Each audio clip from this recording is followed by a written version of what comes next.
Syederalun, cobaan berat menghampiri Daratul Kaila, bocah perempuan di Dusun Matang Bungong, Blang Baluk, Perla, Aceh Timur. Di usianya yang masih 7 tahun, Dara harus menjalani operasi besar. Kata dokter, kepalanya harus dibedah untuk mengeluarkan cairan kuman yang berbahaya.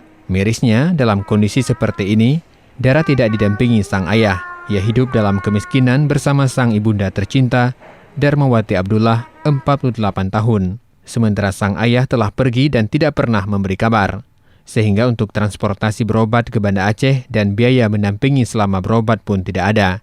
Karena itu pula penyakit yang diderita Dara semakin parah. Hingga akhirnya derita Dara ini terdengar tim Rumah Umat Indonesia.